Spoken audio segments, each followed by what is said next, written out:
robbery. Hands in the sky if you got a dream. Learn nothing was blocking me. I was the problem, the only one stopping me. I didn't like it, I had to refocus. Now I'm devoted, I know where I'm going. Controlling emotions, I'm owning the moment. In order to get it, see, you gotta want it. Flow make a living break. Confessions over these 808. Don't sleep on the key, better stay away. I mean, for heaven's sake, I'ma be the best. Came from the endless lane, roll games, bitch with the chest.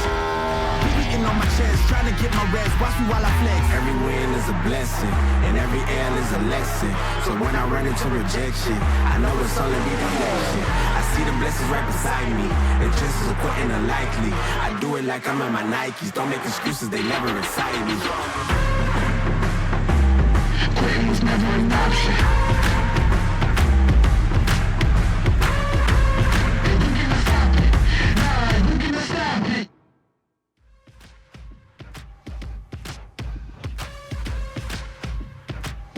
OSRL is so back. A brand new season starts tonight at the World Center of Racing, Daytona International Speedway.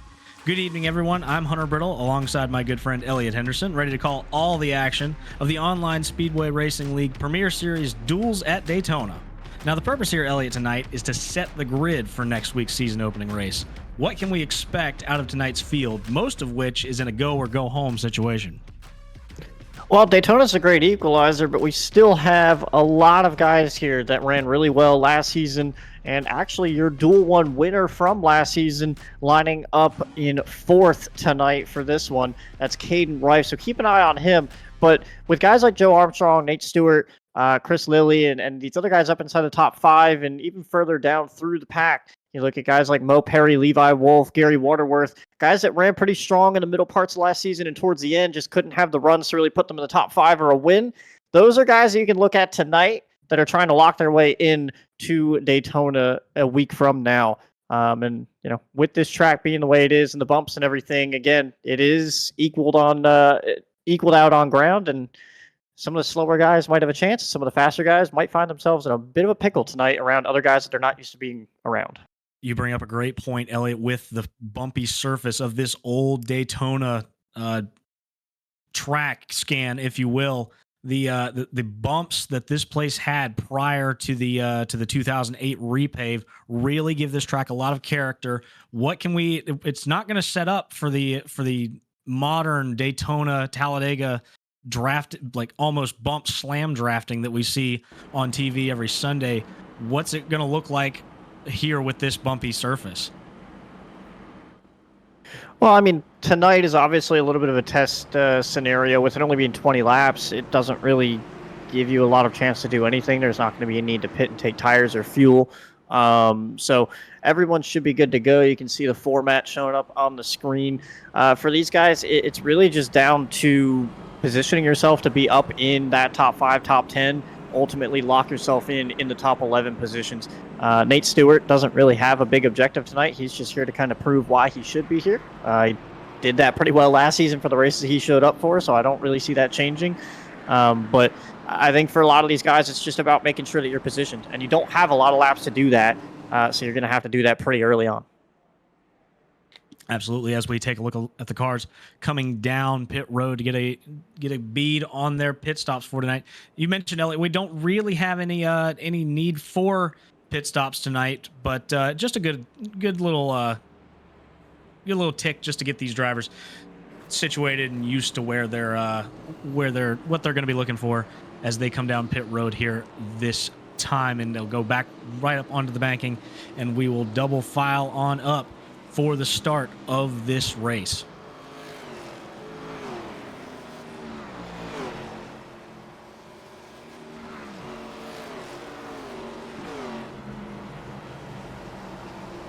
Really quickly, earlier I missed the little note. William Schmidt's also in this race, lining up 5th.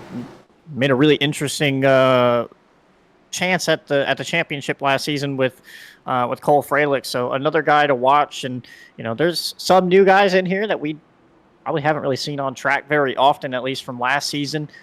So guys like Ashton Rice, Trey Patton, Cooper Glick, Gary Smith. So a lot of newcomers, a lot of old faces. So it'll be interesting to see how they all mesh together tonight with obviously the top 11 locking themselves in. Nate Stewart already locked in, and we do have some provisionals, and we'll be sure to try to get you all that information before the evening, before we go offline. The field is double filed up as they slowly pace into turns 3 and 4 for the final time before we get set to race for 20 laps here to lock in the inside starting lineup for next week's duel at Daytona. Nate Stewart has the field in his control. He won the pole. He is locked in for next week's event based on speed alone, as well as duel number 2's pole sitter will be in the same boat with that one. So the only one who's safe here is Nate Stewart. Everyone else, it's go or go home tonight. Pace car dives on a pit road. Green flag is out. We are racing once again in the OSRL Premier Series and in Daytona.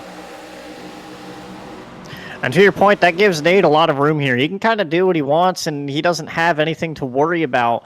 Everyone else, obviously, in a much different situation, they need to make sure that they at least make it through these 20 laps, and that's the first objective. On top of that, it's obviously getting yourself in position to be in that top 11, or I'd say more comfortably in the top 5 or 6, because it's very easy to get shuffled out and lose a couple spots as this race finishes. But right now, they're side by side down the backstretch. Joe Armstrong getting a big push down the back from Caden Reif. He's going to go to the lead. Let's see if he goes to the bottom into 3.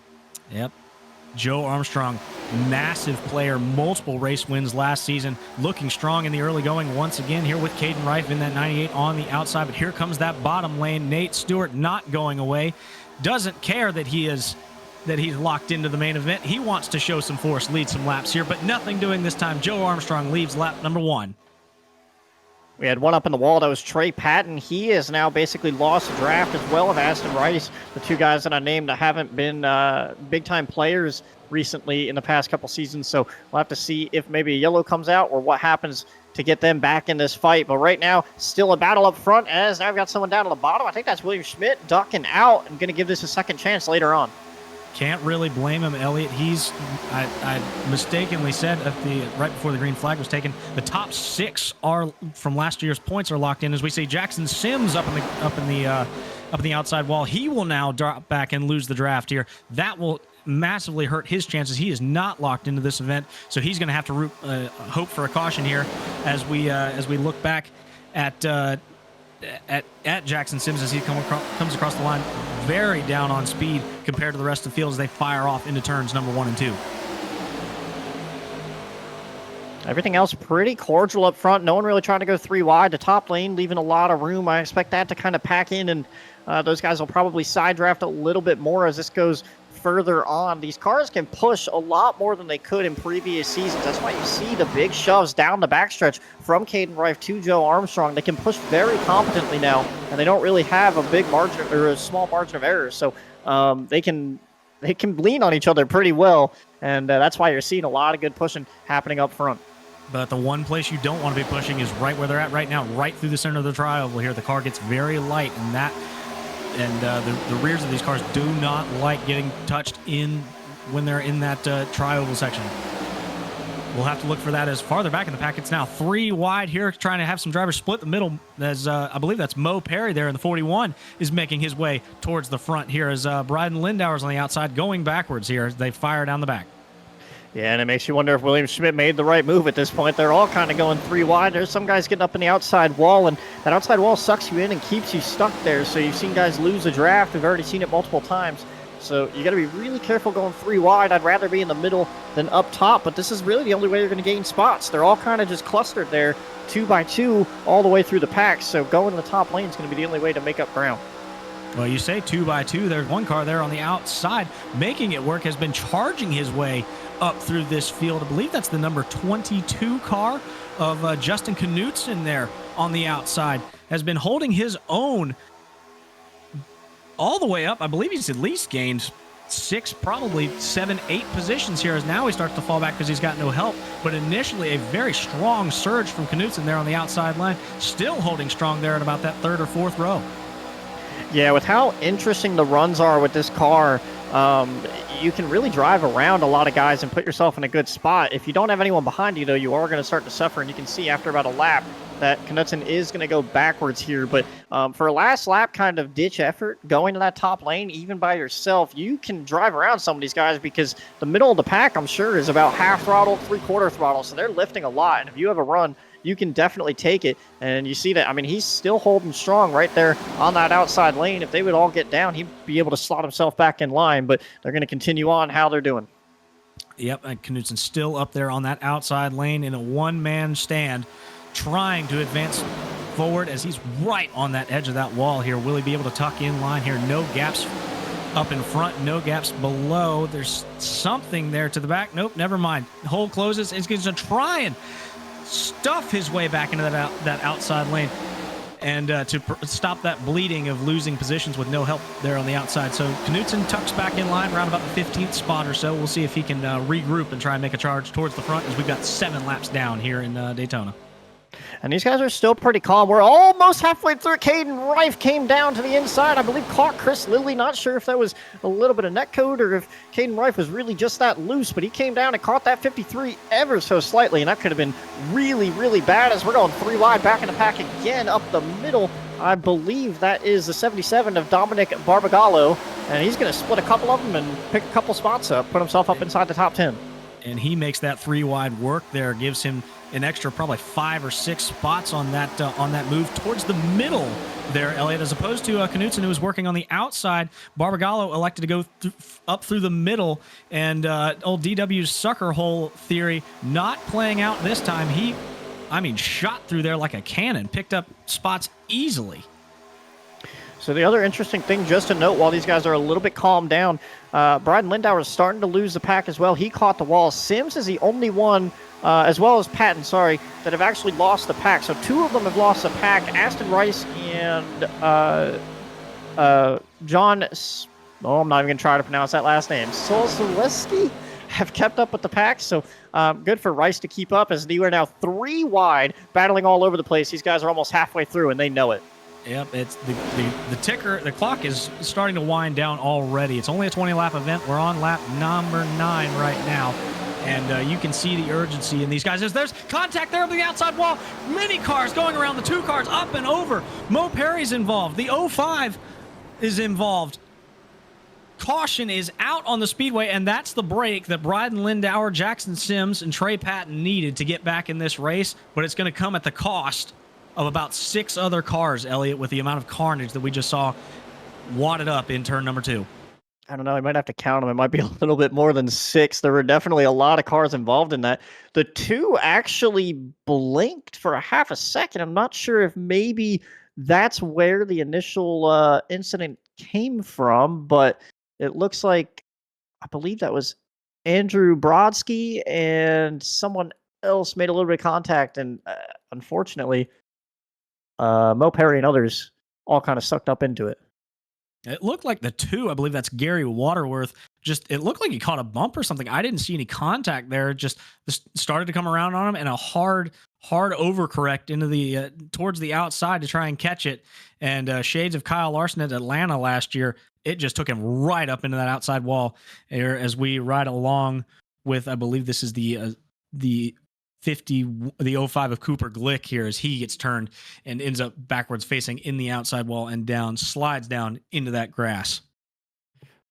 You know what it might be? I see Andrew Brodsky actually was the one that blinked, not Gary Waterworth. And when he blinked and came back, Waterworth got sent up the track.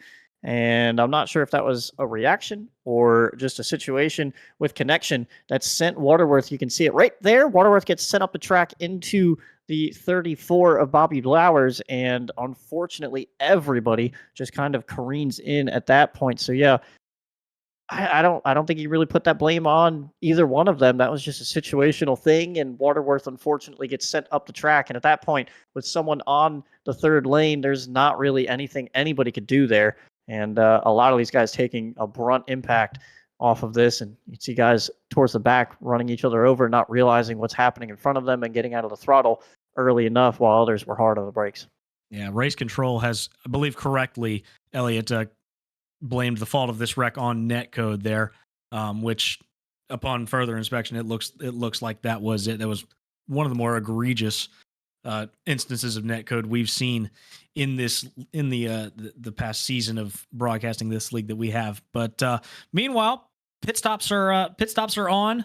Everybody who's gotten involved in any manner of of damage has taken a pit road, which is about the back half of the field at this point. Everybody is on here, and we've got multiple cars sitting here trying to get damage repaired. We talked about Mo Perry was involved, Gary Waterworth, Gary Smith, Cooper Glick, Jackson Sims, probably repairing some of that damage from getting up on the outside wall earlier. Dominic Barbagallo, we saw a big move from him as well. He's stuck on pit road. A lot of heavy hitters taken out in this one early, and it's going to hurt their chances to make the field. Yeah, it's just an unfortunate situation too. With I mean, Gary was doing nothing wrong, and those guys were all in. That was right around the transfer spot. I mean, that all happened right around 10th place. So, yeah, incredibly frustrating for a lot of these guys. I'm actually trying to go back and look. William Schmidt looks like he's on pit road. Remember, he was the one that ducked out. I'm trying to see if he may have been involved in that, and I'll get you word when I get that reviewed.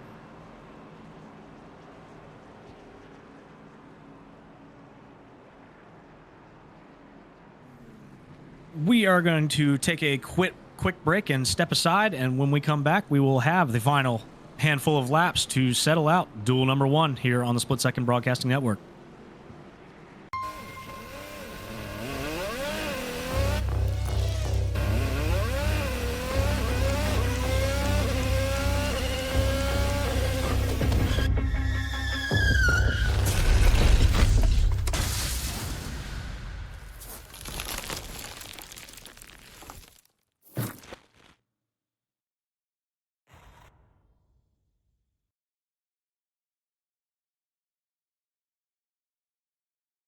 When it comes to making plans, you are the best. The same way you plan each detail for those moments, start planning to protect you and your loved ones from a natural disaster. Protecting your family is the best plan you can make. My mother was always very familiar with her neighborhood, but one day she stopped at the stop sign for much longer than usual. And she didn't know whether she should go forward or turn, and she wasn't even really sure where she was at. It was very unsettling for her. I felt so much better after my son told me, "Mom, I don't want you to worry or be afraid. I'll be there for you, and we'll figure it out." Hi, I'm Smokey Bear, and I'm an assistant to help you prevent wildfires. Dude, I've got this. I've been camping since I was 5 years old. But I am a camping influencer. You know what? I'll bet you $5. Okay. Assistant Smokey, what is the best way to put out a campfire? To put out a campfire, drown with water, stir, drown again. Then make sure the fire is out cold by feeling with the back of your hand. Wait, really? I'll take the $5.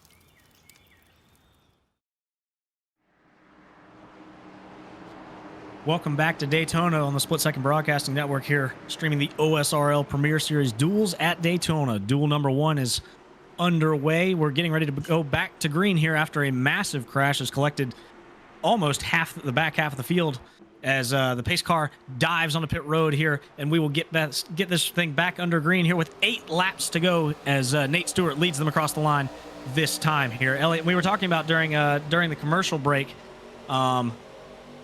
we've got 2 drivers, make it 3 with Nate Stewart, who are locked into this event. Everyone else is truly in a go or go home situation.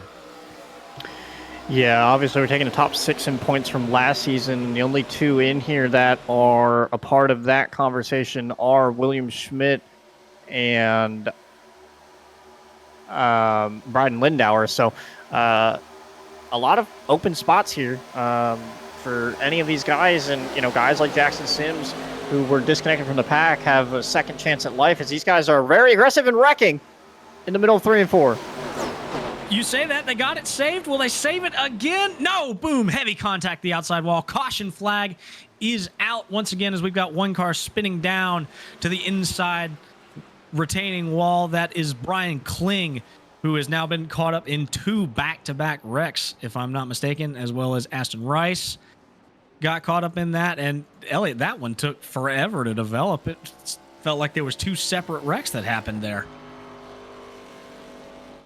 Yeah, I think that's a combination of how kind of the bumps work here, and it looked like, I believe that was the 7 car of Levi Wolf getting down the track and just kind of ever so slightly getting to the 65's nose of Austin Rip, and you can see it right here, just kind of put him down there, and then they both kind of collected each other. Bryden Lindauer right there catches the 65, just trying to save it, hits all those bumps, goes back up the track, hits Kling, and enough people get sent in different directions, and we are given a yellow flag. Unfortunately, the 51 is really hurt from that impact into the inside wall. And I'm trying to see who the other driver was back there in the 3. I believe that was Aston Rice that was also involved. That's correct. Race cars can't play hot potato, but I imagine if they could, that's what it looked like. It looked like everybody was trying to catch, save, catch again. And as we ride here on board with Jackson Sims, he had a great view of it there. Catch once, catch twice, bam, outside wall there. That for that was Kling who was spinning down there to the outside wall. So we'll line him back up once again. And now, Elliot, the laps are winding down as we see more takers on pit road, but more towards the back of the field. Not going to be the entire back half of the field like we saw last time. We've had 2 back-to-back cautions, and it's effectively eliminated most of the racing laps, or most of the green flag laps that we're going to have in this event. What's the mentality? What mentality can you have other than just go for it all, but at the extreme risk that there's probably just going to be another caution? Well, Kling has now left the server, so I mean, we're at an attrition number where, remember, we said the top 11 would make it, but if Nate Stewart, if Bryden Lindauer, and William Schmidt were all to finish in the top 11, technically we'd take back to 14th. So basically, you're just kind of driving to survive at this point. No pun intended, but it looks like Aston Rice was clean from that incident as well. So you've still got a large amount of guys still trying to get these top 11 spots. I'd say basically 20 cars are still left in this race without major damage. So yeah, the mentality still needs to be to go forward because you still need to lock your way in.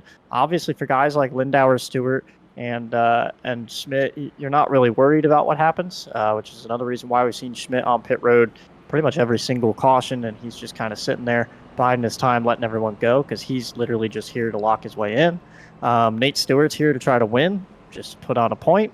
But, you know, if you're 15th, 16th, 17th, like Sims, Rip, Barbagallo, you're trying to go forward. You want to be in that top 10 to be comfortable. So not a lot of laps left, but still a lot of ways to get around people. And I expect each and every one of them are going to be put on showcase here when we get back to green here, as we've still got cars sitting on pit road here as the pace car leads what's left of the field back into the tri-oval here as everybody starts to take off and the field receives the 1 to go signal this time.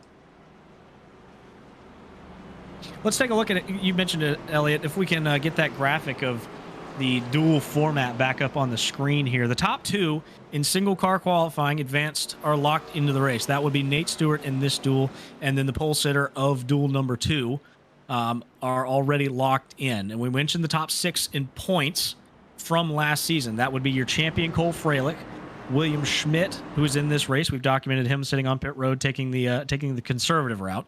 Kendall Carpenter, Steven Gibson are in duel number 2. We will see them later. Bryden Lindauer, we've documented his up and down night, or mostly down, honestly. And Nolan Sanford rounds out that top 6 of guaranteed spots. So everyone else, the top 11, disregarding those drivers that we just listed, will advance into next week's Daytona race, the first race of the season, along with the sponsor provisional, who is locked in for obviously putting on the race, and that certainly helps to have that provisional there, and so they will round out be the 31st starter.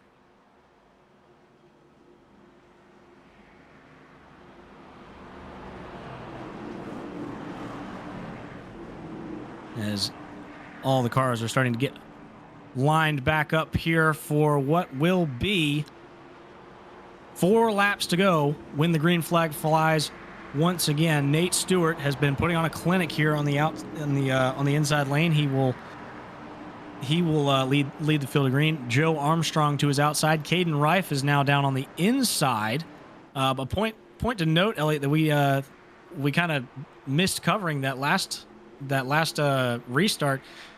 Nate Stewart went to cover the outside lane and really started kind of that mile high line that you and I like to refer to here. Is where green flag once again. Will he elect to do that once this time as the green flag flies? And Nate Stewart is already out to a 2-car length lead as they fire off into turn number 1. It does not look like it. I believe he really likes Caden Reif behind him. Chris Lilly's going to go to the bottom. That's going to put Armstrong out, and now the bottom lane is where you want to be. And something we didn't cover, what I was looking at as we were coming back to the green, Nathan Chiani is actually the provisional to make it in off of the sponsorship provisional, and he is currently 11th. So there's a chance that if you finish 15th in this duel, you can still make the race, and that's why just going for every position matters so much. You don't know where Schmidt, Lindauer, Chiani, and these other guys are running usually when you're in this race because you're not paying attention to it like we are. So for anyone in the event, trying to get every position matters, as now that top lane is working, and now we've got Nathan Stewart and Joe Armstrong working together. Armstrong got to Stewart, and Stewart went to block. He immediately threw that block to the top side there. And you talked about we don't know where Bryden Lindauer is. Take a look now. He is that 3rd car in the outside lane. Bryden Lindauer, coming from all the way in the back of the pack, has marched his way towards the into the top 5 of this event. You've got 3 heavy hitters in this league lined up nose to tail on that outside, and they are making speed there against Caden Reif and Jerry Rodriguez down there on the inside. And the 5 gets turned. The 22 gets turned. Oh, everyone's involved. This is a huge crash, taking out lots. Wow, those are some big names that are caught up in this one. It's a good thing they've got some of the locked in spots here. Caution flag flies once again here, and we are going to go to a green-white checkered, Elliot. Dominic Barbagallo was making some massive moves back there. I missed the wreck because of it. I was watching him go up the middle 3 wide, but he's probably going to have a really good view of everything that just happened. There was an absolute battle going on for about 13th, 14th place, which was the transfer position, with Lindauer and Chiani and Stewart all running up front. But now it's Stewart taken out, and I believe Lindauer was definitely in that as well. We're going to have a big mix-up here as we go back and watch what happens between the 98 and the 5. Looks like Caden Reif just kind of slides up the track just enough, and you could call that netcode if you want to, but there was still contact being made. Then the 22 just gets slowed down so much that Lindauer runs up under him, and the chaos ensues from there. There's nothing any of these guys could have really done. It's just you're at the end of the race. These guys, I wouldn't say it's pinching at this point because they were still leaving a good bit of room, and Caden wasn't exactly on the yellow, but that is bumpy Daytona and close quarters. And fortunately for Caden, he's going to continue on. And remember, he's the winner of Duel 1 last season, so trying to go back-to-back here. But for Nate Stewart and others, Joe Armstrong is probably the biggest name there. 4-time winner last season, I believe it was. Doesn't look like he'll make the show. Really unfortunate for Joe Armstrong. He was having such a strong run here, and it looks like it's going to end sitting backwards in turn number 3, while 11 other people get to race their way into Daytona next weekend. A huge blow to his championship efforts here, as we ride along with, I believe this is the 18 of John Zolszewski, if I pronounced that correctly. And heavy contact, and it's in the blink of an eye, Elliot. Like everybody, you're running side by side, everything's going well, and then you blink, and I almost blinked and missed the replay, and the 22's up, and you're staring into the eyes of another driver up against the wall in turn number 3. In the time it would take you to open an app on your phone, the entire field could be wrecked off of turn 4. So that is basically how quick it can happen. And that's because these guys are doing about 170, 180 miles an hour at any given time.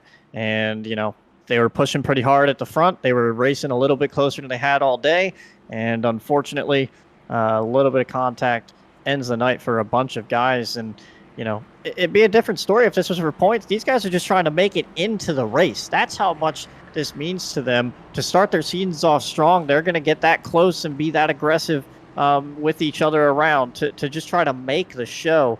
And again, the only guy that didn't have a care in the world there was Nate Stewart, and he was out in front. Unfortunately, the 98 and the 22 of Armstrong and Rife, they got a little bit more going for them that they need to have happen, and it just didn't happen, at least for Armstrong. Rife, obviously, with a solid shot to go back-to-back here and win his duel again.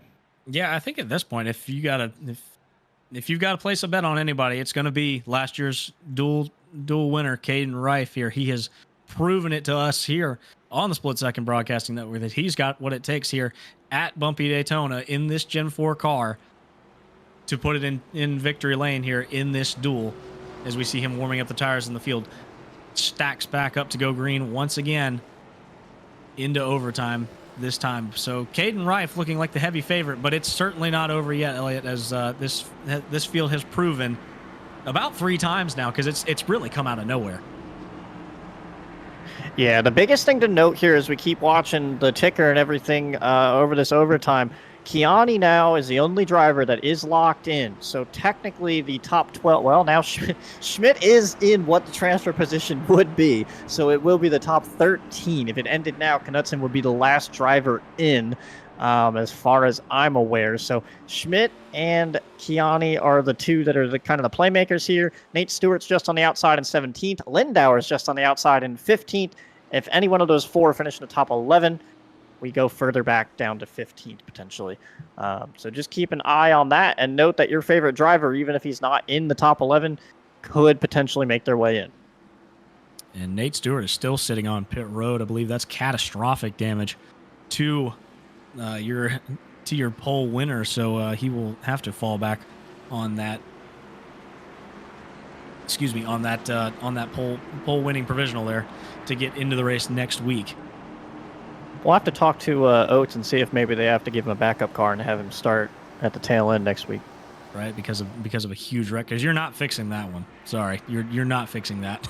I don't care if you've got Hendrick Motorsports mechanics on it. You're not fixing that one to get it going again. You're going to the backup car.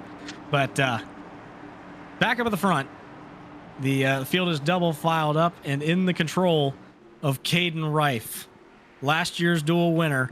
Set to go back-to-back again. He's got Jerry Rodriguez to his outside, Chris Lilly behind him, Trey Patton in 4th place up on the outside. Who's going to get it done here? We're in overtime here in Daytona, and Rife fires off there. It's going to be him in the 53. Going to have a big gap back to the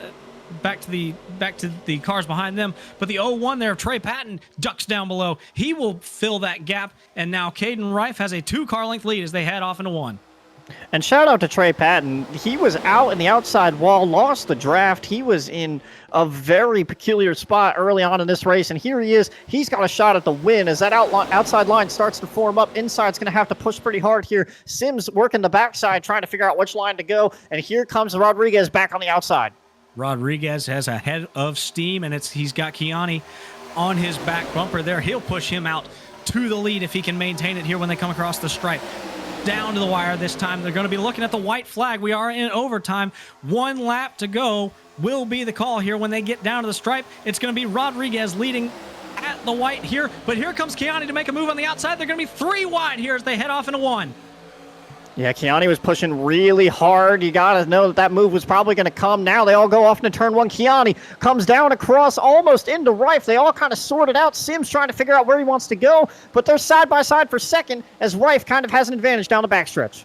Rife he's got clean air, and he's got the 53 all up in his back bumper there as they head off into turn number 3. Bryden Lindauer of note has fallen back out, I believe, to the outside of the top 10. The 18 and the 41 get involved in the wreck on the outside there.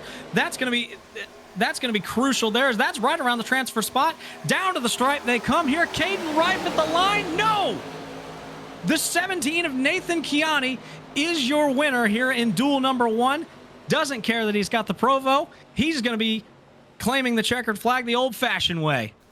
Joe Armstrong just raced his way in with a 13th place finish.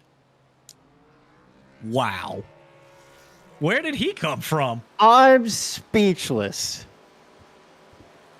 Legitimately, where did he come from? We weren't even looking at Joe at all. Joe's the last transfer. That's it. You've got Kiani 1, Schmidt finished 12th, Joe is 13th. He is the last transfer in as far as I'm aware. Gary Smith, Mo Perry just miss out, and then Lindauer's locked in off his provisional, and Stewart also locked off his provisional. Everyone else in the top 11, which would be Rife, Barbagallo, Chris Lilly, Trey Patton, Levi Wolf, Jackson Sims, Jerry Rodriguez, Andrew Brodsky, John Felber, Knutson, and Armstrong from No Man's Land will be your lock-ins, as far as I know. I really want to see the onboard of Armstrong's just run up through here. The entire 2 laps, I don't even care. We can sit here and watch in silence as like how involved in that most recent caution there. He was backwards in the outside wall in turn number 2. Is here. We've got his onboard here. Look at how far back he is from the pack, Elliot.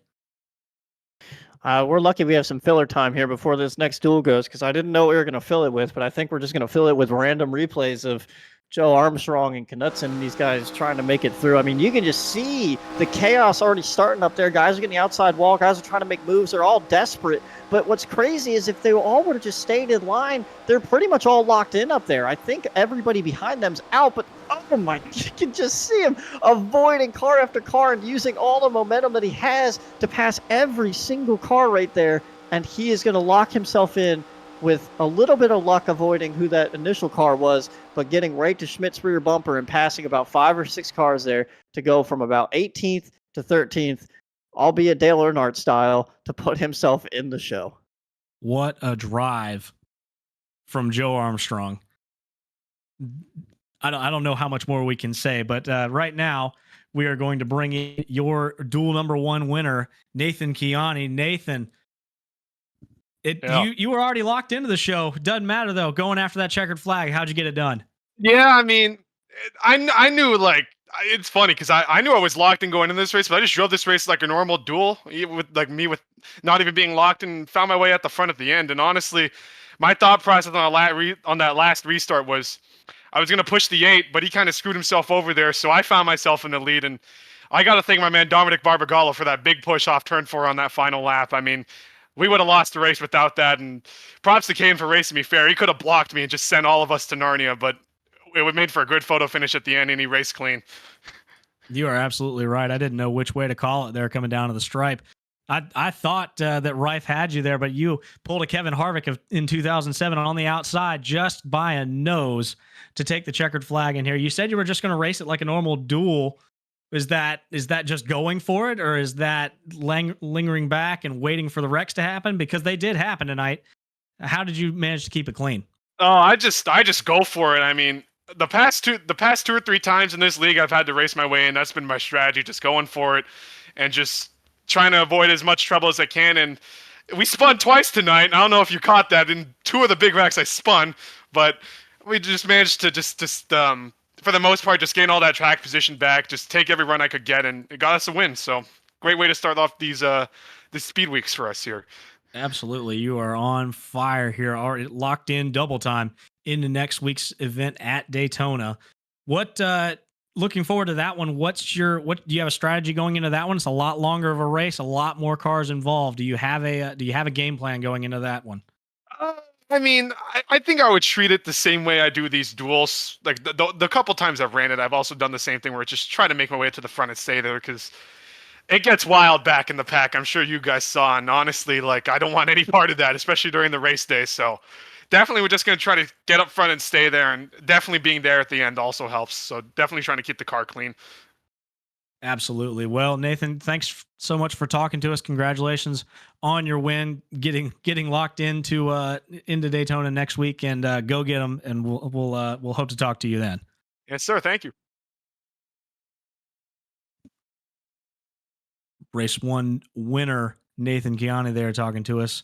We appreciate him dropping by and giving us his insight into that wild overtime finish in this one. Elliot, I don't know how duel number 2 can top it.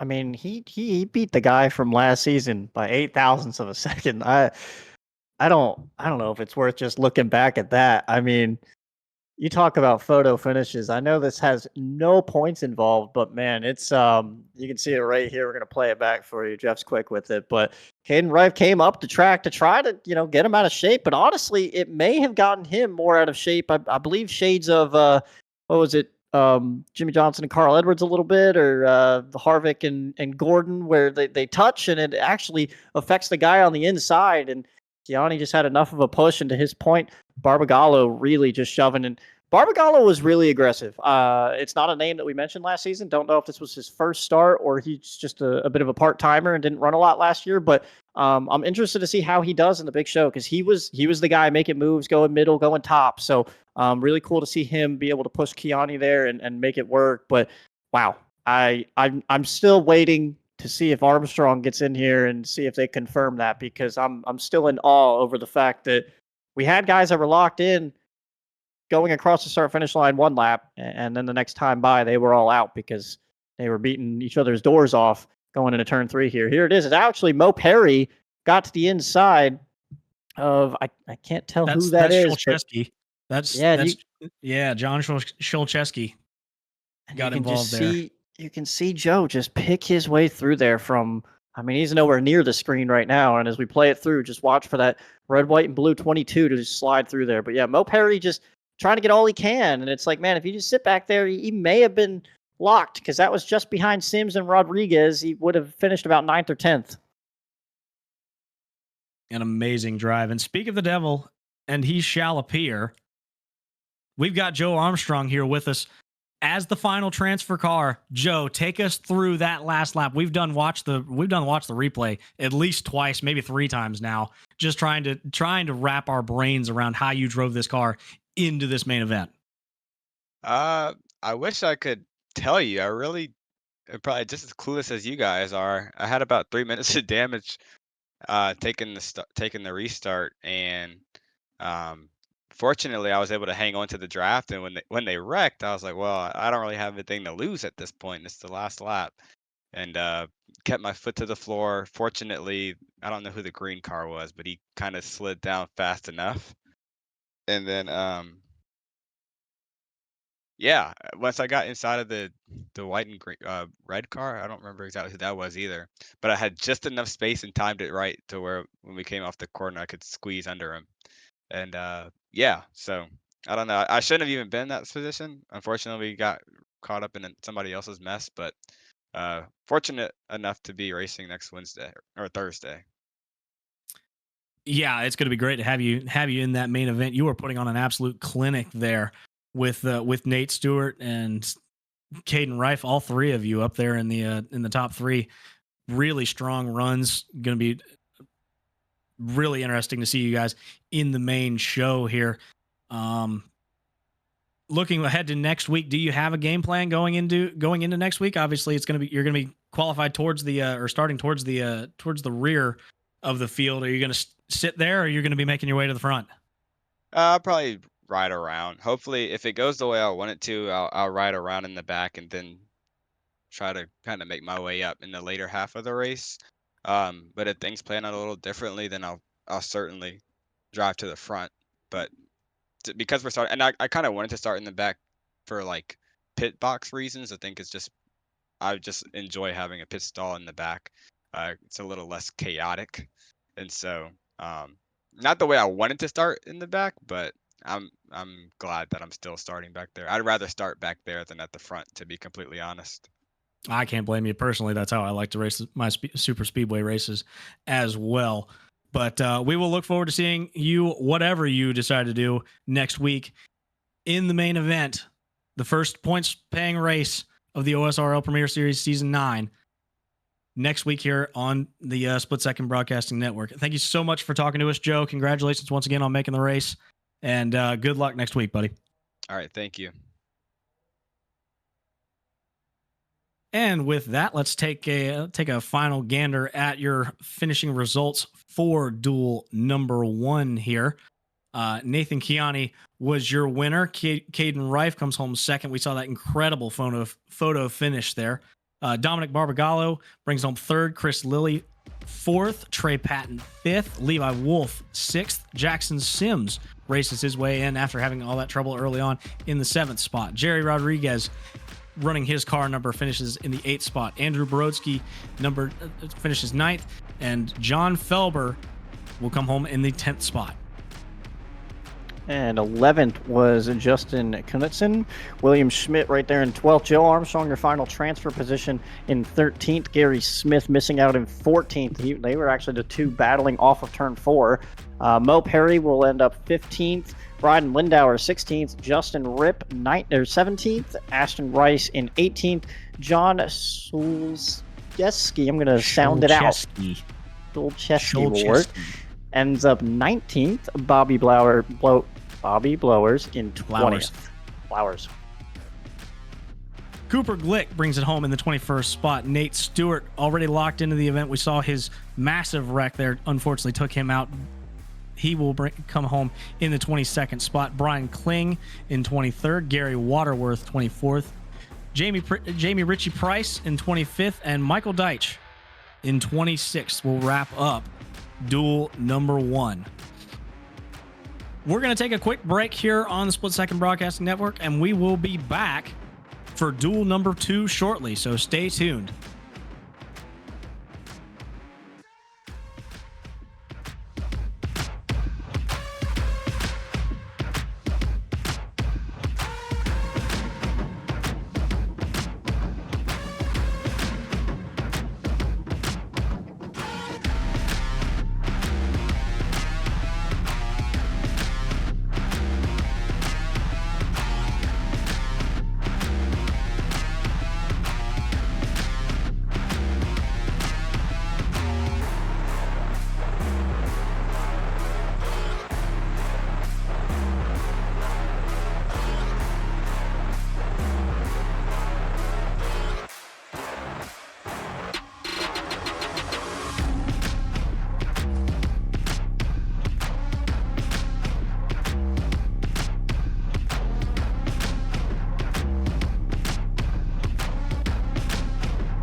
You've done the hard part. You quit smoking.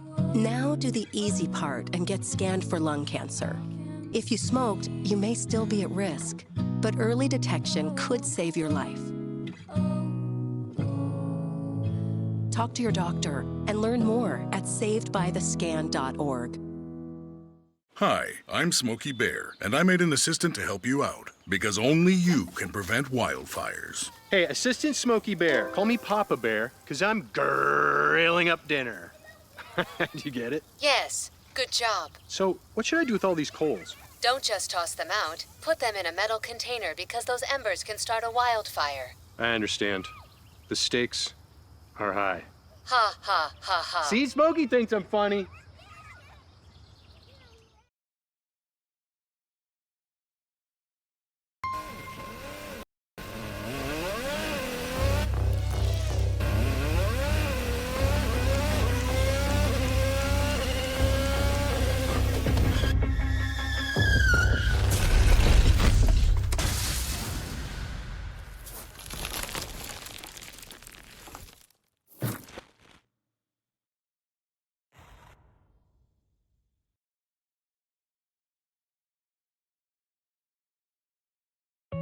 Julie was always a voracious reader.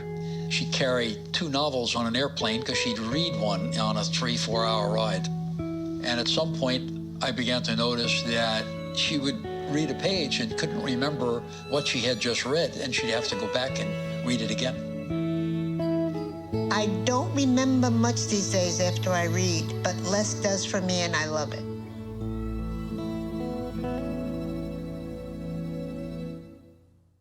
When it comes to making plans, you are the best.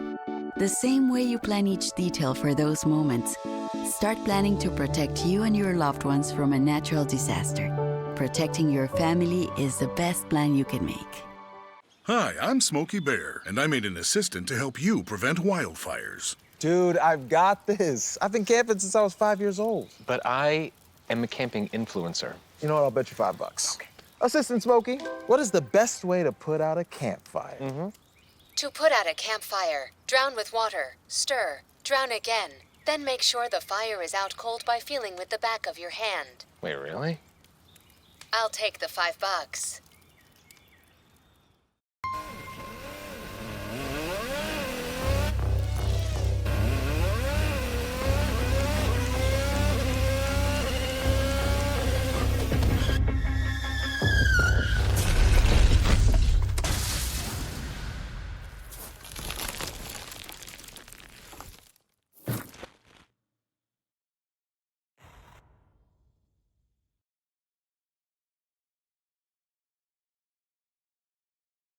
When it comes to making plans, you are the best.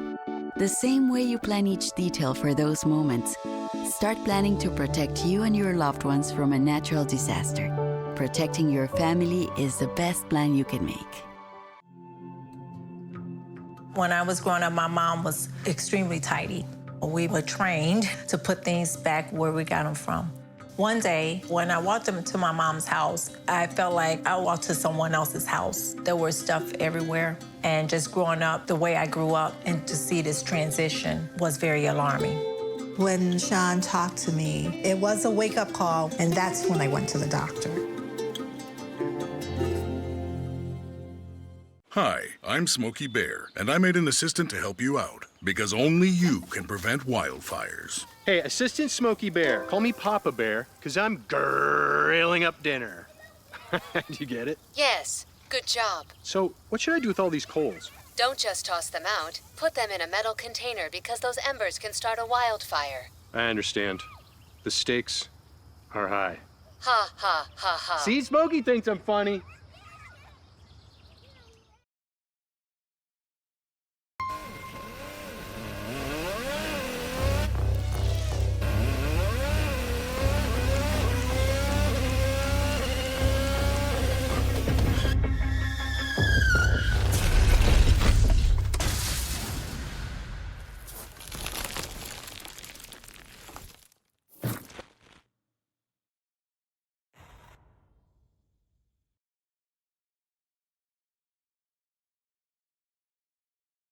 When it comes to making plans, you are the best.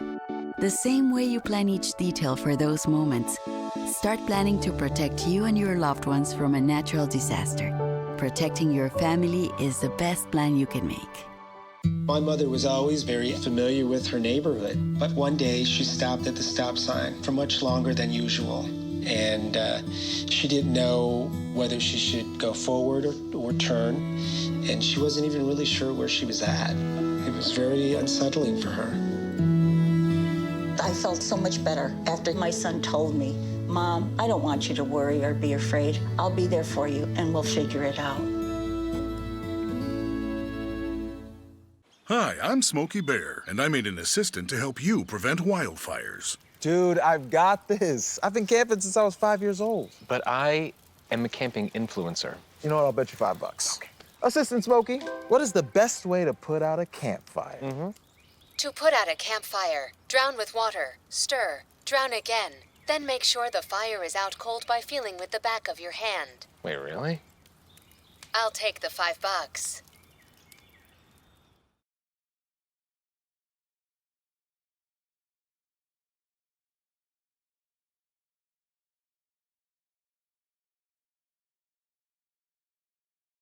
This isn't a robbery. Hands in the sky if you got a drink. Learn nothing was blocking me. I was the problem, the only one stopping me. I didn't like it, I had to refocus. Now I'm devoted, I know where I'm going. Controlling emotions, I'm owning the moment. In order to get it, see, you gotta want it. Don't make a living break. Confessions over these 808s. Don't sleep on the key, better stay away. I mean, for heaven's sake, I'ma be the best. Came from the endless lane walk games, bitch with the chest. Beating on my chest, trying to get my rest. Watch me while I flex. Every win is a blessing, and every L is a lesson. So when I run into rejection, I know it's only redirection. I see the blessings right beside me. The chances of quitting are likely. I do it like I'm in my Nikes. Don't make excuses, they never excite me. Quitting was never an option.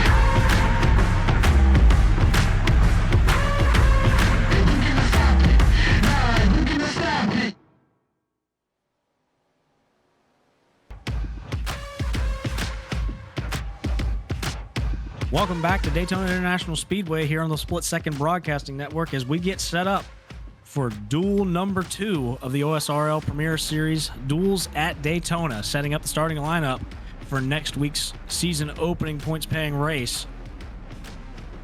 And Elliot, we talked about it during the break. We've got a lot of returning names in this duel compared to a lot of new faces in the last one, a lot of names butchered in the last one, but this one, we know a lot of these guys. Yeah, I mean, I'll be honest, I also kind of want to point out the guys that we don't know, though, because there are a few of them. But to your point, the guys obviously starting up front, Jack Painter, Cole Freilich, Joshua Chin, 3 big names that won races and ran really well last season. Actually, I don't believe Painter did win. Sorry for rubbing that one in a bit, Jack. But really consistent season until the end there for him. And then you've got guys like Tyler Lanen that I don't believe he ran too many races last season, but he was definitely someone to talk about in the duel last season here. Kendall Carpenter, obviously with his strong start, and the Daytona winner from last season, Harry Grindell, Nolan Sanford, all those guys that we know and love in this series. But how about the couple guys that we don't? Guys like Jacob Potak, Tristan Baker, Corey Rexford, some new names in here, Thomas Troxel that we haven't seen. Be interested to see how they mix it up. Obviously, you know, the other guys in the last race, Dominic Barbagallo and Trey Patton and other guys who we didn't talk about all last season, ran pretty well, finished up in the top 5, made their way into the big show. Let's see how that translates into this duel. And we talked about it during the break. This is a packed duel, Elliot, and still all these cars going for 11 spots pending pending provisional considerations, and once we do the math and everything like that, 28 cars in this field trying to race in for 11 spots in this season opening race, as the pace cars start to lead the field out onto the pit lane or out onto the racetrack here, with Jack Painter starting on pole tonight. I'm trying to look and see who we need to be looking at as far as the top 6 in points. Be Freilich, Carpenter, Gibson, and Sanford from this race. Painter just missed it, so that'll be something that we have to talk about at some point. Remember, he had a really strong season, was running top 5 in points pretty much all season, and then in the last 3, 4, 5 races, everything just went bad for him. And he was either wrecked or a strategy went wrong, and it really just shook him all the way down to 7th in points. So we'll have to see where he ends up. But again, Sanford, Gibson, Carpenter, and Cole Freilich are the 4 to watch in this one. certainly some big, heavy hitters in this one. Names that we talked about all last season as we go through the starting lineup here. Jack Painter on pole with Cole Freilich, last season's champion, to his outside there on that front row. So yeah, technically, what would that be? 5 positions that would be, or no, it would just be those 4. And Jack Painter, actually, he is locked. My mistake, because he's on the front row. So actually him being 7th in points isn't too bad because he's already locked in for this one. So yeah, there's again a chance that you could finish basically 16th here and make your way in, because all those guys did qualify really well. Sanford, the worst out of the qualifiers, he'll start 13th on the grid, but Carpenter will start 9th, and the rest of them will all start inside the top 5 as far as the guys locked into the big show. As they come down pit road to double check their boxes. Again, you're really only going to need to know that if you wreck, and a lot of these guys hope that that's not the case. Speaking of the wrecks, we had a lot of them last race, Elliot. How are we thinking this race is going to compare up against last race, where, I mean, we had what, four wrecks, 3 of them were back to back to back. Like, is this one going to be calm, or is it going to be even crazier? Well, usually there's the idea that one duel is rowdy and the other one is very calm. Typically, the first one's the calmer one because no one really knows what they've got, and then the second duel, everyone seems to go all out. That's not the case tonight, so we might get a little bit of a mix and just get a bunch of situations. But I think the big thing to take away from the first duel was a couple of those were really due to connectivity issues more so than just driver mistakes. So. There's a combination there that these guys now know about. Like, they know that they shouldn't race super close to each other if they want to kind of avoid stuff like that. But we also saw at least one wreck where they were a good foot away from each other and still somehow were able to make it not end well. So they're going to have to, work really, really diligently here and be a little respective of each other, at least for the first half, to make sure that they can make it through. But we saw that last race, and it didn't work out in the second half. So I don't really expect too much different, honestly. I would expect there's 2 sides to this coin that I see. You've got 4 big names in here who you would think would be calm. Make it 5 actually. Jack Painter, Cole Freilich, Steven Gibson, Kendall Carpenter. All those guys are all locked in. You would think, them being the heavy hitters from last season, locked in, that they would be calm, and that would inspire the rest of this field to be calm. However, we talked about how big this field is and how few spots they're going for to make it into the main event. So what's it going to be like? We're about to find out here. Green flag is out. Jack Painter takes the green flag, and he will lead this field off into turn number 1 here, and it looks like he's going to have about a car length advantage over Cole Freilich there on the outside, as we're already going 3 wide here. Throwing it out the window, boys. Let's go racing. Nolan Sanford, the only other one locked in outside the top 10. He is going to move his way forward. So now, pretty much, if you are 15th up, Emery Spence, Micah Mixer, and others, they have a shot in because everybody else that's locked in is in the top 11. Josh Chin, big push down the backstretch to Jack Painter, and I'm sure Jack likes this view. It's something that he could very much get used to, but don't get used to it yet. Here comes Gibson and Freilich on the outside. Big bobble from Freilich there on the outside, ducking toward a little bit of left-right there towards that right rear quarter panel of Painter. Keeps it clean here. They're going to be 2 by 2 here when they come across the stripe. Painter leads lap 1. Freilich to his outside, and Josh Chin to his inside, or rather on his rear bumper. And one wreck we did have happen was right up in the front of the field because the leaders were just pushing really hard, and I'm not going to say it was 100% the pushing from Armstrong that caused it or anything, but there was definitely a combination of that and the closeness of how they were trying to side draft through the middle of the corner. So the leaders need to be aware of that, and they're going to try to push through the corners, but the bumps are going to upset the cars. We've already seen it from Freilich. You can see it from Gibson. He doesn't want to be up against that outside wall. Maybe he does, but it's already sending him out there with how close he is to the 15 trying to push through the corner. You can see the 10 pushing up the track. Those bumps are aggressive, and they push the cars around a lot more than you might think. Painter leads lap number 2, and you talked about it, Elliot. You can see the washout that happens when these cars go up on the bumps here. As we've got another car looking down to make a 3 wide, thinks better of it.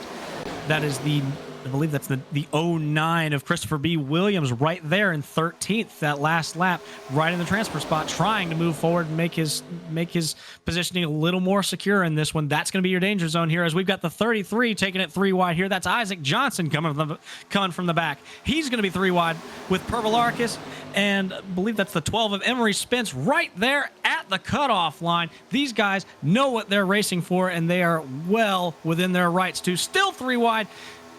One car up in the wall, that's Pervalarkis. He keeps it straight. Another lap complete here, but Freilich takes the lead this time.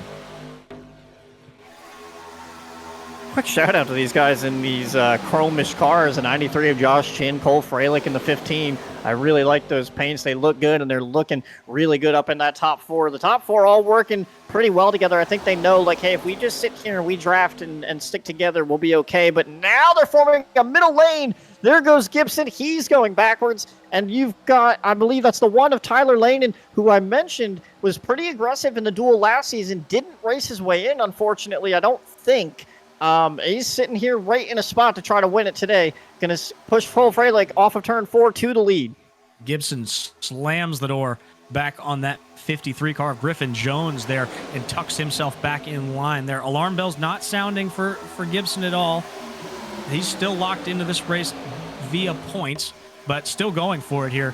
Tucks back in line in that 4th spot up on the high side there, as Jack Painter now surges back ahead with up underneath Cole Freilich. But here comes that outside lane. Big bump from the 93 of Joshua Chin to the back bumper of Jack Painter. Nothing doing, though. That 1 of Tyler Lanen is now hooked up with the 15 of Cole Freilich, and they are going places. Freilich is now clear of both lanes. And man, that thing is dancing. Lanen is not incredibly comfortable in that car. He's trying to stick with Freilich and stay consistent, but he's got Ashton Lawson right up his rear bumper, and he's trying to give Freilich that push to the lead. He's about got him cleared there, but that outside lane is a little bit more consistent right now than that bottom, and it's working for him. Yeah, the top 4 cars really are what's going to determine how fast that lane goes. You can see the top side there is a lot more connected and a lot more together here, and they're going to have a big run down the back.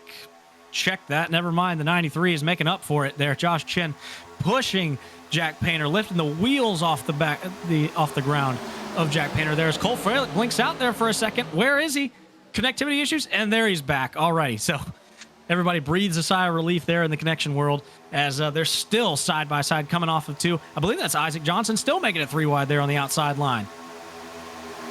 Outside got checked up a little bit from Freilich being blinked out for a second, and we know Josh Chin's a really good pusher. Ashton Lawson at the top. Gibson's going to leave him out to dry, but Ashton Lawson's going to go out there by himself. They're in the wall back behind him, as Gibson trying to make up a little bit of lost ground that he had earlier, and Ashton's still sitting on that outside lane. Oh, we just had a huge moment there at the back of the pack, and it has now split this field in 2. You've got now about 20 cars the field has been whittled down to now, as the back 9 really had a big moment off of 2 there. Couldn't get you some names on that one, but I believe that the 48 of Gavin Newton is now the first one to just be on the end of this draft here. So the field's getting smaller, unless we see a caution, and they all get stacked back up here. But everybody up at the front still being cordial, but the back of that pack, really, the action's starting to pick up. And it looks like it's actually Balderas and Isaac Johnson hanging on here at the end, and that means that the transfer window is still open. It looks like it'll still be anybody in the top 16 based off of what I'm seeing. We'll have to keep you updated on that, but right now it looks like Harry Grindel's in that spot as of the last time they passed the start-finish line. We've got someone up in the wall there. I believe that is the 53. I believe that's the 69 of Frank DeAngelis there in the outside lane, trying to make it work. Got stuffed in the outside fence. He's going to drop now to the back of this pack. We'll still hang on to this draft here, but and we've got a little bit of a blinker, and somebody's still going 3 wide there. I believe that's, who is that? The 53 of Griffin Jones is now hung out on the outside lane. Not really seeing that solo push that we saw there on the outside or middle lanes, Elliot, that we saw in the previous duel. It seems like everybody who gets hung out here on the outside, or rather by themselves with no help, is just going backwards. Yeah, that could be a fear thing, honestly. The outside lane is, it's treacherous up there because it's a little bit different than the bottom. It doesn't have as many bumps, so it's almost deceiving where it may or may not shove your car. And a lot of the guys really don't want to be out there in general, so they kind of just go out there, lift a little bit, and drop to the back. But I'm more surprised that guys are going out there that are in about the 10th or 12th spot, because again, you've got Jack Painter, Cole Freilich, and other guys that they know are locked in up leading this race. You can be around 10th and be fine. So you saw a move from Ashton Lawson to go from the top to the bottom. I think stuff like that's fine, but to go 3 wide right now, if you're in the 4th or 5th car on the outside, it just doesn't really make sense because they're already locked in at about that 10th spot. Frank DeAngelis here's your criticism and does not care. He's still on the outside here as they come down to the stripe this time. Halfway done in duel number 2. 10 laps down, 10 to go here as they flash back across by the line. Jack Painter leads that lap here, and we've got a caution on the Speedway.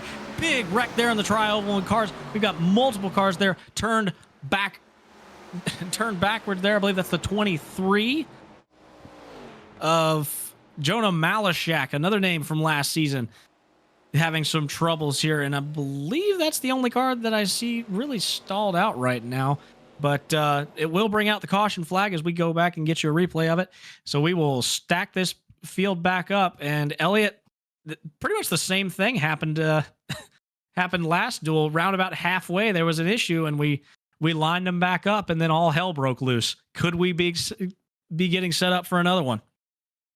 Yeah, potentially. And this all really started with Micah Mixer, Christopher Williams, and Emery Spence all in that bottom lane. There was a big checkup in front of them between, I believe it was the 10 of Thomas Troxel, and I think that's a 52 of Nolan Sanford. They both had to lift, and everyone else kind of scattered, and unfortunately, it took about until the 6th or 7th car in line there with the 23 of Jonah Malashak to actually result in a yellow flag. As we watch it back here, you can see the 23 actually gets airborne, but you can see the others all kind of sliding around. There's Emery Spence and other guys going through the grass. Big props to everybody involved that, save Malashak. Really all kept it straight. Malashak was really the only one who ended up backwards on the racetrack at all, and even then, really minimal damage compared to what could have been in that one. Everybody kept it straight out of the wall for the most part. I believe we're still going to have some pretty most of a field's going to have pretty healthy race cars when we go back green.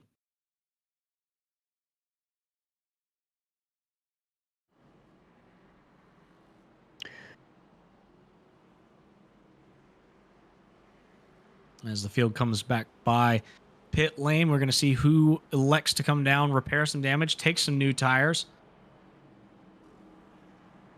Doesn't look like anybody in the in the top 15 or so. First taker is Micah Mixer there, back in the 18th position. Henry Kalhoff as well. Chris Pervalarkis. Pretty much everybody who was involved in that last incident. So, Elliot, we saw some great racing there up at the front. Now you get a chance to cool down, take a second, regroup your thoughts, regroup your strategy. What are we thinking for the last, what's going to look like probably 6 laps to go when we go green? I think those guys that kind of got hung out there the last time are gonna want to do something a little bit different and try to find their way up here. So I think the aggression is going to come from the back. I think a lot of these guys up front are pretty content to run where they're running. We haven't really seen big moves out of anybody. Ashton Lawson was the only one to really go 3 wide and kind of force people out, it seemed like. Otherwise, everyone else seemed pretty content to just run their line and be where they are. I'd be interested to see if, I think it was it Frank DeAngelis that went up to the top? I'd be interested to see what he tries to do. Again, he started 26th, so he's up inside the top 10. Balderas started 28th. He's up in 13th. So these guys that started at the back, we haven't really seen them be aggressive. Now's a chance to do that.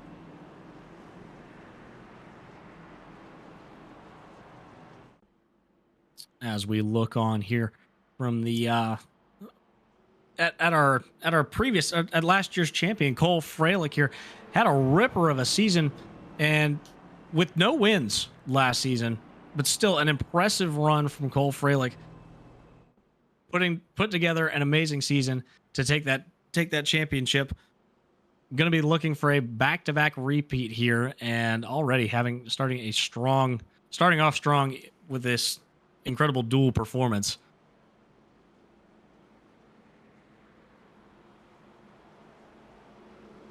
As the field gets double filed up here once again, Tyler Lanen comes up to Freilic's outside there. Jack Painter lines up behind there in the third spot. Steven Gibson has found his way back to that second car in the outside lane. He will line up fourth. Josh Chin in fifth. Kendall Carpenter, another big name from last season, looking for the redemption tour. He will line up third on that outside line.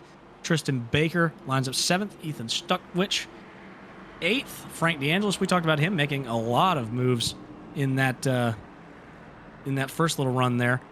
He will line up in the eighth spot when we go back green.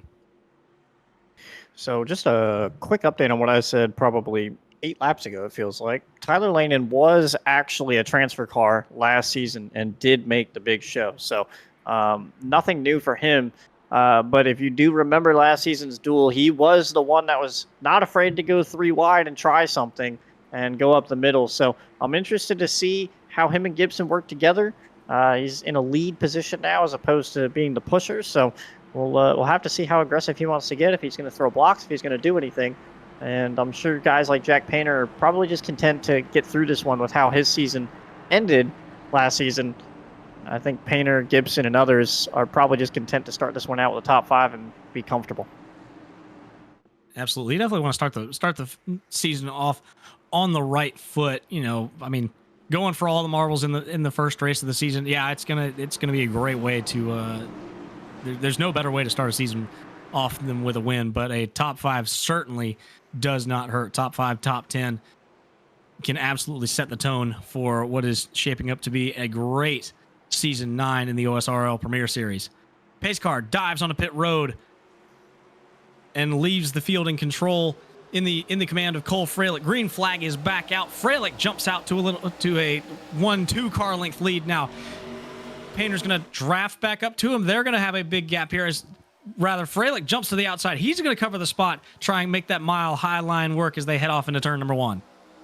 Yeah, maybe I missed something, and Lanen and Freilich are actually good friends, and they're going to work together here. It's not going to work out for them, though, because the momentum shifts as Gibson goes to the inside, pushes Painter ahead, and they're going to have to realign here with Carpenter back behind them as Josh Chin now finds himself as the third car on the inside line and not the pusher.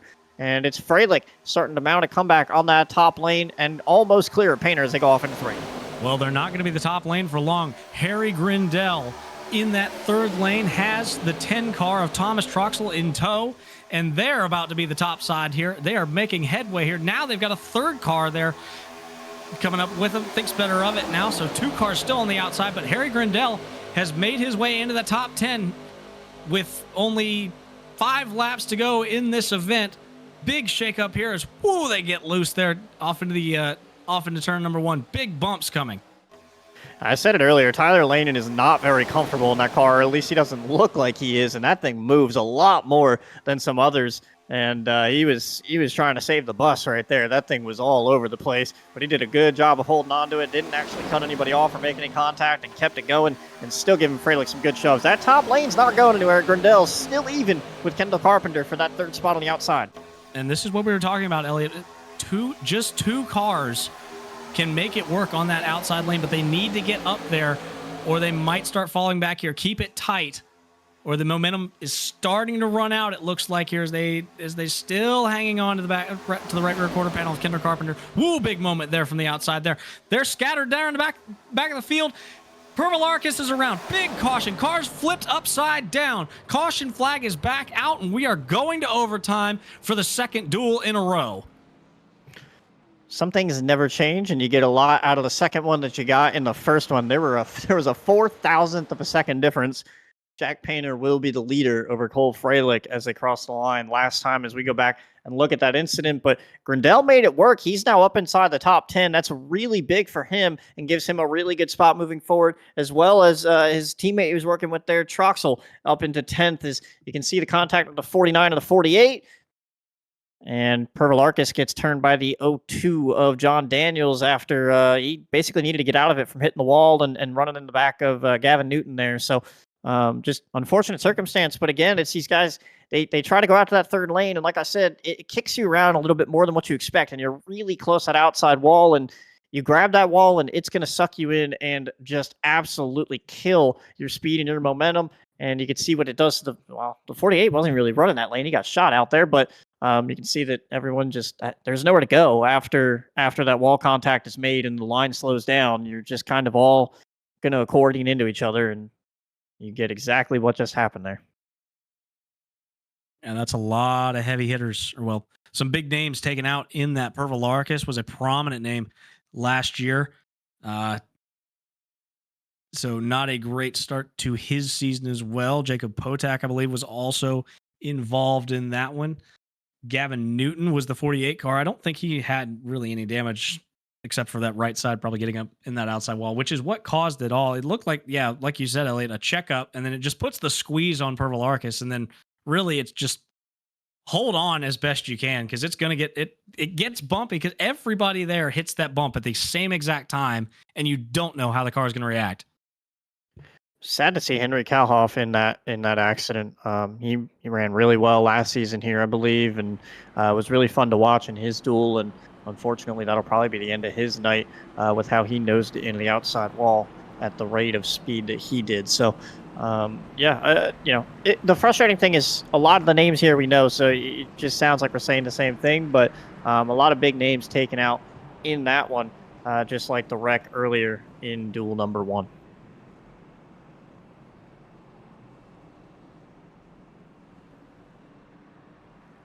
You want to talk about a guy who's been up and down all throughout the top 10. Ashton Lawson has now found himself in the 11th spot after we documented it. It was impossible to miss. He was making moves 3 wide, left and right, bottom lane, top lane, and now the shuffle has happened, and he has found himself right at the danger zone there in 11th spot. He's got a lot of those guys that we talked about who have those points provisionals up in the top 11, so he can still fall back a little bit ways. And right now, I believe it's still looking at about 15th is going to be the transfer spot. Should those Provos stay where they're at. But Ashton Lawson going backwards in this one, we'll have to see if he can make his way forward when we get back green here as the field is on 2 to go, coming to 1 to go out of turn number 4 this time. Well, Sanford's actually still 12th. I mean, literally all of them are still inside the top 12. So odds are, it would go back to about 15th, maybe 16th or even 17th. We don't know the number on that exactly. I'll have to double check before we go back green. But right now you've got Painter, Freilich, Gibson, Carpenter, and Sanford. So technically that would put you all the way back to 16th, I believe.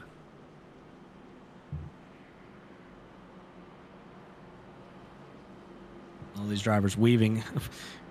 Harry Grindell and Kendall Carpenter weaving their tires so aggressively. They're trying to get some heat in them. Get these things handling right as we double file up here for the first attempt overtime and the green-white checkers. We will have 3 attempts. If it doesn't work this time, we'll rack them again and a final third time if we need to. But hopefully we don't get all that. I believe we only had the 1 overtime finish last duel, so we'll see if we can repeat that. And we've got the caliber of drivers to get it done. Here in this one here, Jack Painter is going to lead this field to the green with Cole Freilich to his outside. A lot of big names there on the top, and we've well documented it, but the battle is going to be further on back towards that 13th, 14th, 15th spot. Christopher B. Williams, Alexander Balderas, Frank DeAngelis, they're in the hot seats right now. How will they react? Will they try and defend the cars coming from the back, or will they go on the attack themselves and march toward the front? We're going to have 2 laps to decide it all. Well, unlike the first duel, I don't think the top 2 on that top lane have friends behind them. I think Grindell and Troxel showed what they want to do, and they're going to go up to the top again. So the front might get a little interesting, and we might end up with another green-white checkered. So you're probably going to have 2 battles to watch, because I feel like the first duel, they were pretty content in the top 6 or 8 to just kind of be where they were, because they were like, this is where we are. We're not gonna be aggressive. We're not gonna wreck each other. We already did that earlier, and we're just gonna finish where we're at.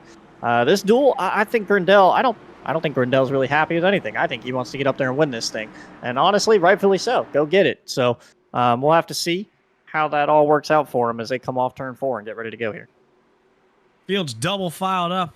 Pace car leads them slowly down at 70 miles an hour towards the start-finish line. It'll make that hard left-hand turn down onto the pit road, leaving the field in the control of Jack Painter into the Geico restart zone. Green flag is out. They're going to be stacked up really well here, Elliot, when they get off into turn number 1. Both lanes equally tight up against each other. Who's going to have the advantage when they fire off down into turn number 1? Car on the wall already in the back, still manages to keep it going. Still side by side down into turn number 1. 3 wide, Ashton Lawson gets left out by, I believe that's Christopher Williams to the inside. So more moves going on back there. I really like the bottom lane with Painter, Gibson, and Chin. They just seem to be the best workers as far as pushing and just staying in that draft. Chin has been really good. And Carpenter's right there. Didn't even realize that. He's been pretty good as well. But that top 2 with the 1 and the 15, that's Lonin and Freilich, they work really well together. If Grindel sticks with them, I think that top line has something for him. Well, right now it's all bottom lane here. Jack Painter is going to be clear of both lanes here. As farther back in the pack, 3 wide, the 69 of Frank DeAngelis scored 13th that time by across the line. Still would be safe. Lots of bobbing and weaving going down into turn number 1. They're still tucked up. Going to be 3 wide this time. Frank gets put in the middle by the 5 of Micah Mixer, who was involved in that first wreck. Was outside of the top 25. He has raced his way back up in here into this conversation. Down it's not over yet. They go. They'll be coming down to the white flag this time.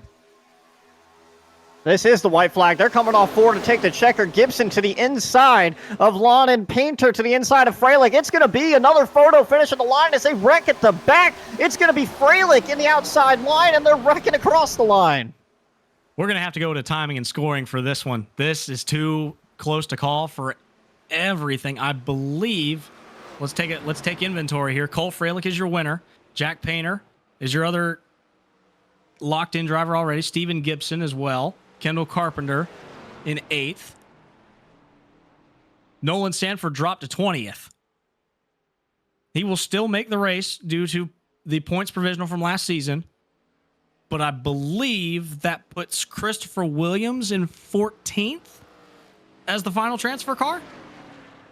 That is what my assumption would be as well. So, yeah, we'll have to see exactly how that all happened there. It was him and Micah Mixer and others all kind of coming across the line, wrecking across the line even, but they were right at the back of that pack, and they all kind of made it work. But we definitely had a moment. He was the one in the wall off of turn 4.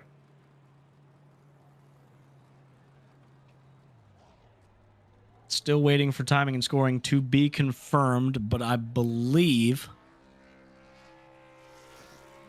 that is correct. Christopher B. Williams will be your final car to make it into the transfer spot as Cole Freilich burns it down on the front stretch.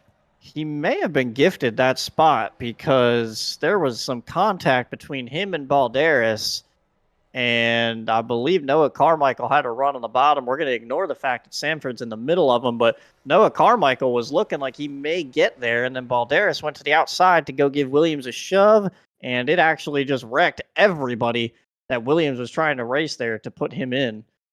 So probably not the circumstances he'd want to get in by, but I mean, it's going to happen. I'm sure Joe Armstrong didn't want to be wrecked on pit road trying to get in, but you can see right there, Balderas goes up, give Williams a shot, and I mean, they just wrecked everybody behind him, Rex. So he goes flipping, but that is a car that will potentially be in the show once we get confirmation on this lineup.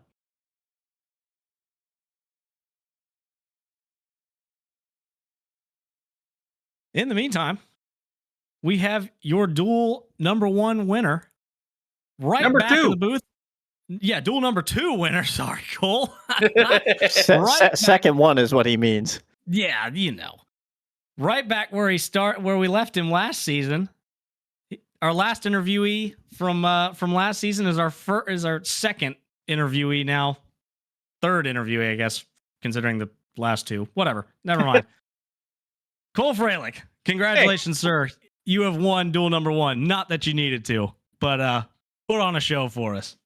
Yeah, I just wanted to make sure the car was up front. I mean, honestly, I told you guys I was going to see you in Daytona.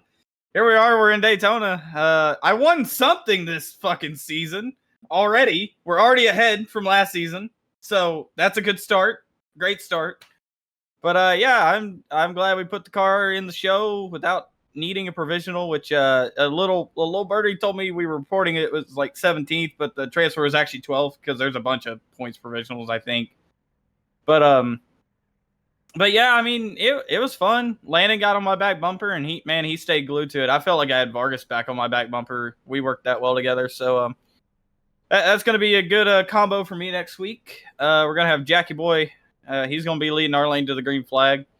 I was kind of hoping I could lock out that front row with Nate, but I'm not good at 2-lap qualifying. Give me 1 lap, I'm good. But I mean, hey, I won the duel. I'll take it. It was actually really fun. I didn't really have too many issues. I was having some internet issues before this deal, but those got resolved during duel 1, and we got to duel 2, and yeah, it was really fun, and I enjoyed being out front the whole time.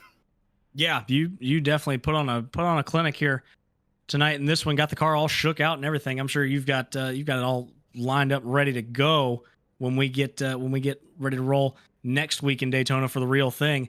Do you have a strategy for that one? Is it going to be? I mean, obviously you're going to be starting up front, so you have really no choice but to just run up at the front as best you can and hold on to it. But is there an off strategy where you go to the back and wait for it to happen? Wait for everybody to get cleaned out and then you swoop in, or are we going to be seeing a lot of that 15 car up front? The pink numbers on the car for a reason. I want you boys to spot me, so we're going to stay up front all week. Next week, I found that if I drop to the back, I usually end up wrecked. So we will not be trying that.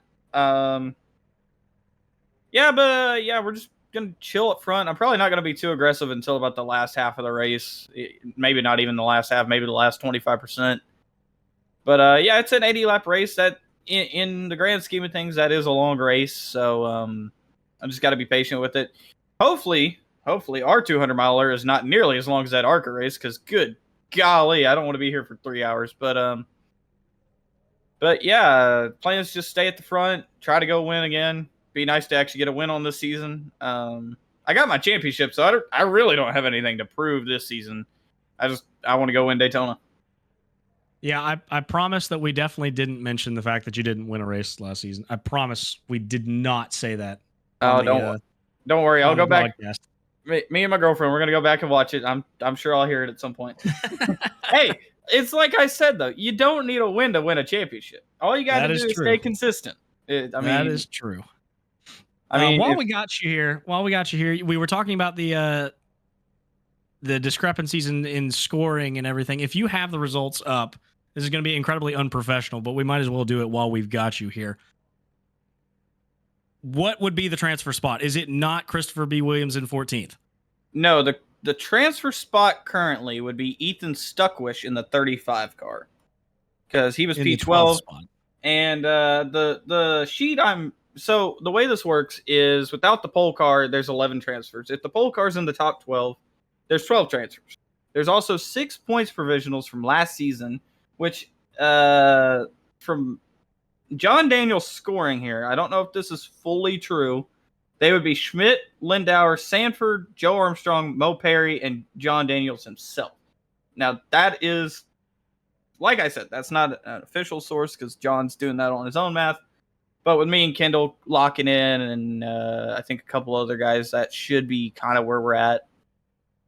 And so, yeah, and then the 31st starter would have been Nathan Chiani, but he kind of axed that one by going out and winning his duel, which I'm happy to see Chiani come out here, win a duel race. That's good for him. He's always been a really good buddy of mine. So anytime he succeeds, I'm really happy for him. Yeah, it was great to see him go out there and get that one done in a really entertaining duel number one. Thanks a lot, Cole, for getting the whole starting lineup thing sorted out for us. We must have been looking at some incorrect data from last season or something. Maybe the drop week hadn't been taken into account or something. But yeah, thank you so much for talking to us, Cole. Congratulations once again on your duel number one win. Starting it out right this season. We'll look for you to go back-to-back next week in Daytona for the real thing. I nearly swept Speedweeks last season, so that's the plan. As always, shout out to Kart Chaser. Now we got Princeton Drugstore on the deck lid, so shout out to those people. They actually employ me, so thank you. Simrat Market. If you don't have a paint scheme, don't feel like making one, and you just feel like you're not creative enough, go check out Simrat Market. They have they had a deal going on for the Daytona 500. I don't know if they're still doing that or not. It was a 25% disc, or no, it was 20% off over $20. So if they still got that rolling on, get you some paints. They're a really great group to hang around with. There's a lot of creative minds in that Discord as well. So if you don't know a lot about painting, go in there, have fun, learn some things, and have fun with it. I mean, that's where this beautiful car came from. That's where the 37 of Andrew Brodsky came from. Trey and Corey Rex, Trey Patton and Corey Rexford, they both have Simrap cars. Nate Stewart has a Simrap car. So a lot of good folks running some great paint schemes. Absolutely. Well, thanks so much for talking to us, Cole. Congratulations. Go enjoy your win, buddy. Yep, appreciate it, guys. You guys have a good one. We will see you back here, same bat time, same bat channel, to kick off the season properly in the first points-paying race of the Online Speedway Racing League Season 9 of the Premier Series. Thank you so much for watching. I've been Hunter Brittle alongside Elliot Henderson, Jeff Johnson in the booth, saying so long from Daytona.